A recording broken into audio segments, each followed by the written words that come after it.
The shoreline did not give any warning that morning. No visible signal that the quiet waters facing Mount Unzen concealed a chain of events already set in motion.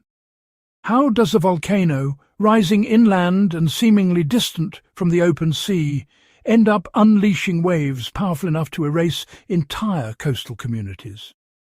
What sequence of forces turns land into a weapon against water, and water into a force that overwhelms everything in its path? And why did so many people remain unaware until it was far too late? The disaster associated with Mount Unzen 1792 eruption and tsunami did not begin as a single catastrophic moment. It unfolded over months, in increments subtle enough to be misread or ignored. The region surrounding Shimabara Peninsula had long been shaped by volcanic activity, its terrain marked by layers of hardened lava, pyroclastic deposits, and unstable slopes. Communities in the area were accustomed to seismic tremors and intermittent volcanic unrest. These were not unusual occurrences, they were part of daily life. But familiarity in this case became a quiet vulnerability. Seismic activity intensified gradually in the months leading up to the disaster. Earthquakes, initially minor, began to increase in both frequency and intensity. Structures weakened, ground fissures opened. Crops were disrupted. Yet the absence of a single overwhelming eruption contributed to a dangerous perception that the activity might subside on its own. The volcano did not immediately produce a dramatic explosion. Instead, it destabilized the landscape in a more insidious way. At the heart of the unfolding crisis was the structural instability of Mayuyama, a volcanic dome adjacent to Mount Unzen. This massif, composed of loosely consolidated volcanic material, had been weakened by repeated seismic shocks. Each tremor reduced internal cohesion, creating hidden planes of weakness within the slope. Gravity, persistent and unrelenting, began to exert greater influence as the integrity of the mountain declined. The relationship between volcanic activity and landslides is often underestimated. While eruptions draw attention with ash plumes and lava flows, the silent destabilization of slopes can be equally destructive. In this case, the mountain was effectively being prepared for collapse long before it actually failed. The process was incremental, measurable in fractures and subtle shifts rather than explosive force. On the day of the disaster, the sequence accelerated beyond recovery. A significant earthquake struck, acting as the final trigger. The already compromised flank of Mayuyama could no longer sustain its own weight. A massive landslide initiated, sending an enormous volume of rock and debris cascading downward with accelerating velocity. Estimates suggest that the collapse involved hundreds of millions of cubic meters of material, moving at speeds that could exceed 100 kilometers per hour, roughly 62 miles per hour. The trajectory of this landslide was critical. Instead of dispersing inland, the mass surged directly into the waters of the Ariake Sea. This confined body of water, bordered by multiple coastal settlements, became the stage for the next phase of the disaster. The sudden displacement of such a vast volume of material forced the sea to react instantly. Water does not compress easily. When displaced, it must move. The result was the rapid generation of tsunami waves. Unlike tsunamis generated by distant undersea earthquakes, which can travel across entire ocean basins, this event produced waves in a confined environment. That confinement amplified the destructive potential. The energy had limited space to dissipate, causing wave heights to increase dramatically as they radiated outward. Initial waves surged across the water, striking nearby coastlines within minutes.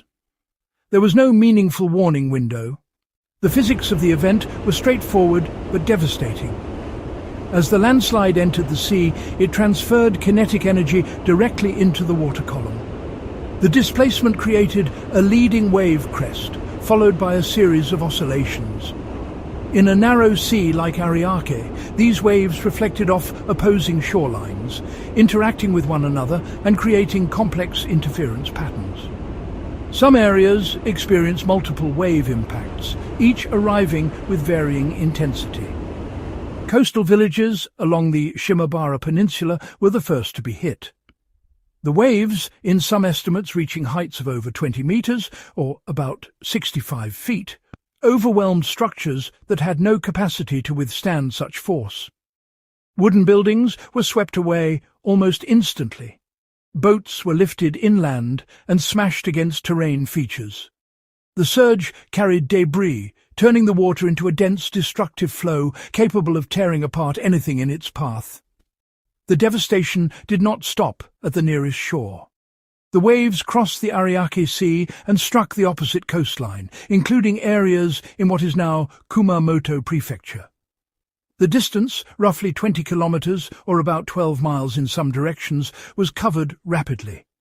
Communities that had no direct connection to the volcanic activity suddenly found themselves facing an incoming wall of water with little to no understanding of its origin. The dual impact, first from the landslide and then from the returning waves reflected across the sea, compounded the destruction.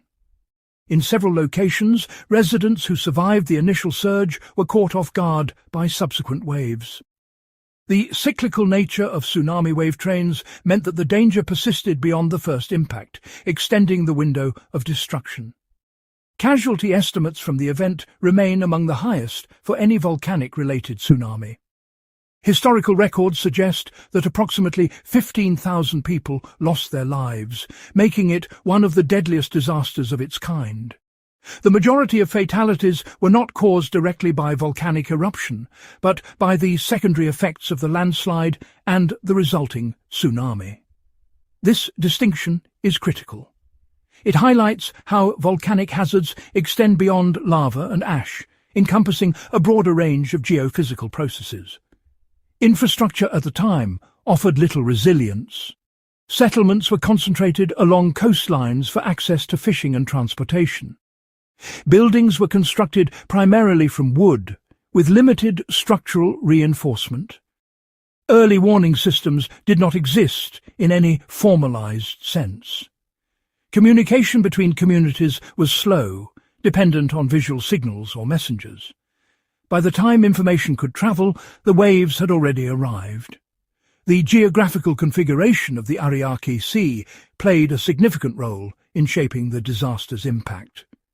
Its semi-enclosed nature, combined with varying bathymetry, influenced how wave energy was distributed. Shallow areas near the coast caused waves to slow and increase in height, a process known as shoaling. This transformation intensified the impact at precisely the locations where populations were most concentrated. The landslide itself did not occur in isolation. It was the culmination of a broader volcanic episode that had been building over time. Magma movement beneath Mount Unzen contributed to ground deformation and seismicity. However, the eruption phase was relatively modest compared to the scale of destruction caused by the collapse of Mayuyama. This imbalance between perceived volcanic threat and actual hazard contributed to the lack of preparedness. Historical documentation from the period provides fragmented but consistent accounts of the sequence. Reports describe prolonged earthquake activity followed by the sudden collapse of the mountain and the immediate rise of the sea. Survivors recounted the speed of the waves and the absence of warning. These records, though limited by the observational tools of the time, align with modern geological interpretations. One of the most significant aspects of the event is how it reshaped understanding of volcanic risk. Prior to this disaster, the connection between volcanic landslides and tsunami generation was not widely recognized. The Mount Unzen event demonstrated that coastal volcanic regions could produce hazards extending far beyond their immediate vicinity. It introduced a new dimension to hazard assessment, one that considers slope stability and marine interaction as integral components. The sedimentary record in the region still carries evidence of the event. Layers of tsunami deposits, composed of marine sand and debris, can be found inland, marking the reach of the waves. These natural archives provide insight into wave height, flow direction, and energy distribution. Modern techniques such as stratigraphic analysis and radiometric dating have been used to reconstruct the event with increasing precision. The interplay between geological processes in this event illustrates a cascade effect. Seismic activity weakened the mountain. Structural instability led to collapse. The collapse displaced water. The displaced water generated waves. Each stage amplified the next, creating a compounded disaster far greater than any single factor could produce alone. This chain reaction underscores the importance of understanding interconnected hazards rather than evaluating them in isolation. Transportation routes and economic activities in the region were severely disrupted. Fishing fleets were destroyed. Agricultural lands were inundated with salt water, rendering them temporarily infertile. Trade networks that depended on coastal navigation were interrupted. The recovery process extended over years, constrained by the limitations of the period's technology and resources. In examining this event, one detail stands out with particular clarity. The majority of destruction originated not from the eruption itself, but from the Earth's sudden movement into the sea. This distinction reframes how volcanic risk is perceived. It shifts attention towards secondary processes that may not be immediately visible, but carry immense destructive potential. The geological framework surrounding Mount Unzen is not defined by a single volcanic edifice, but by an evolving complex shaped through repeated construction and collapse cycles over tens of thousands of years. To understand why the event of 1792 unfolded with such disproportionate consequences, it becomes necessary to examine the deeper tectonic and structural mechanisms operating beneath the Shimabara Peninsula and the adjacent Ariake Sea. The disaster was not an anomaly. It was an expression of long-term geological processes reaching a critical threshold. The broader tectonic setting of Kyushu is governed by the interaction between the Philippine Sea Plate and the Eurasian Plate. Subduction occurs along the Ryukyu Trench to the south, where oceanic crust is forced beneath the continental margin. This process introduces water-rich material into the mantle wedge, lowering melting temperatures and generating magma. Over time, this magma rises through the crust, feeding volcanic systems such as Mount Unzen. However, the magma generated in this region is typically andesitic to dacitic in composition, meaning it is relatively viscous. This high viscosity plays a central role in shaping the type of volcanic structures that develop. Viscous magma does not flow easily. Instead of forming broad, gently sloping shields, it tends to accumulate near the source, constructing steep, rough domes. These lava domes are inherently unstable because they are built from fragmented material, brecciated rock, and partially solidified magma. Their structure often contains internal weakness planes created during episodic growth and cooling. Over time, these weaknesses accumulate, setting the stage for potential failure. The Unzen volcanic complex itself consists of multiple overlapping domes and older volcanic centers. Among them, Mayuyama stands out as a key feature in the 1792 disaster. Rather than being a freshly formed structure, Mayuyama was an older dome, already subjected to weathering, hydrothermal alteration, and repeated seismic shaking. Hydrothermal fluids circulating through the rock altered its mineral composition, converting strong crystalline material into softer clay-rich zones. This process significantly reduced shear strength within the mountain. Hydrothermal alteration is often underestimated in volcanic hazard assessment. When hot water and gases move through rocks, they chemically transform minerals such as feldspar into clays like kaolinite. While this transformation may not be visible at the surface, it drastically changes the mechanical behavior of the rock mass. What appears to be a solid slope can, in reality, behave more like a loosely bonded aggregate under stress. In the case of Mayuyama, this weakening occurred over extended time, gradually preparing the slope for eventual collapse. Seismicity acted as the immediate destabilizing factor, but its effect was cumulative rather than instantaneous. Repeated earthquakes induce cyclic loading within the mountain, a process that progressively widened fractures and reduced friction along potential slip surfaces. Each seismic event slightly altered the internal stress distribution, bringing the system closer to failure. By the time the decisive earthquake struck, the mountain was already in a critically balanced state. The geometry of the slope also contributed significantly to the failure mechanism. Steep sections combined with weak layers created conditions favorable for a large-scale landslide. When gravitational forces exceed the resisting forces within a slope, failure becomes inevitable. In technical terms, the factor of safety drops below unity. At that point, even a relatively moderate trigger can initiate catastrophic movement. When the collapse began, it likely followed a rotational slide mechanism, transitioning into a rapidly accelerating debris avalanche. Initially, a curved failure surface allowed a large block of material to detach and begin sliding downward. As velocity increased, the structure of the material disintegrated, transforming into a chaotic mixture of rock fragments, soil, and gas. This transition is critical because it reduces internal resistance and allows the mass to travel much farther than a coherent block would. The speed of such an avalanche is influenced by several factors, including slope angle, material properties, and the presence of entrained fluids or gases. In volcanic terrains, gas trapped within pores can expand during decompression, effectively fluidizing portions of the mass. This process reduces friction and enhances mobility, enabling the debris to maintain high speeds over long distances.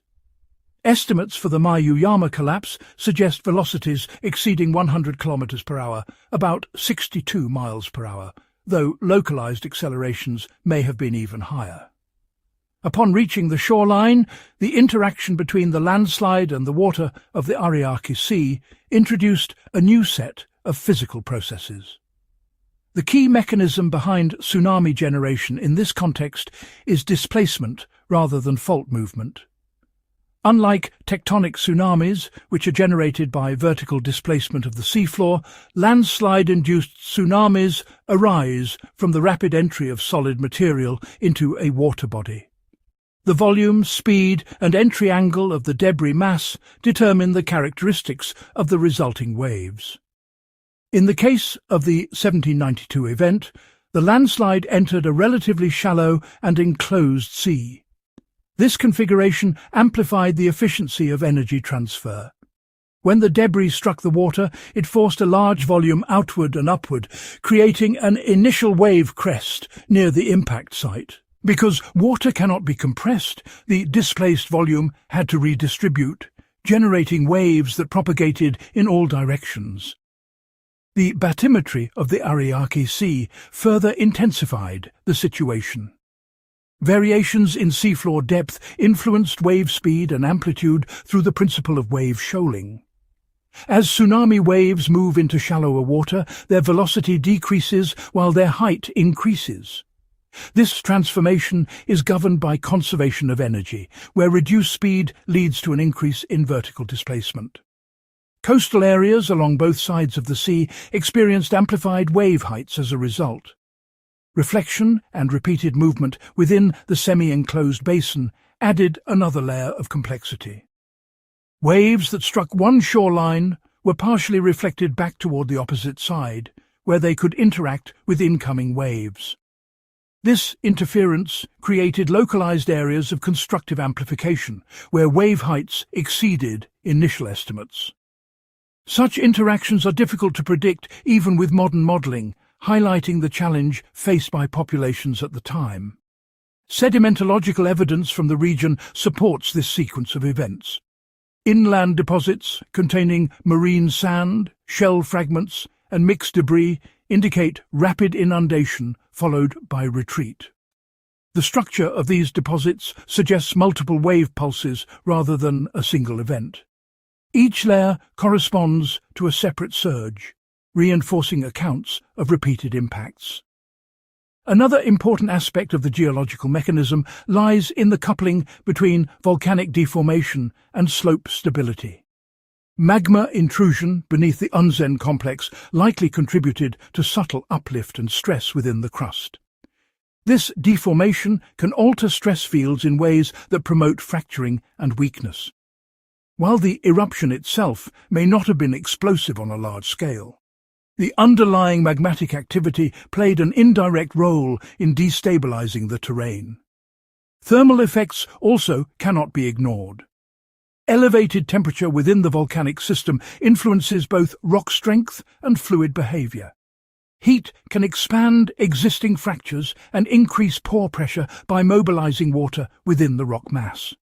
Elevated pore pressure reduces effective stress, making it easier for slopes to fail. In engineering geology terms, this process reduces the normal force-holding particles together, thereby lowering resistance to sliding. The event demonstrates a classic multi-hazard cascade, where each stage is linked through physical processes.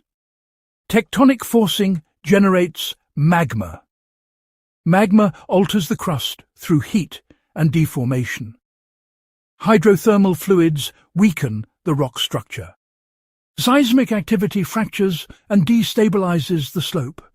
Gravitational failure triggers a landslide. The landslide displaces water, generating a tsunami.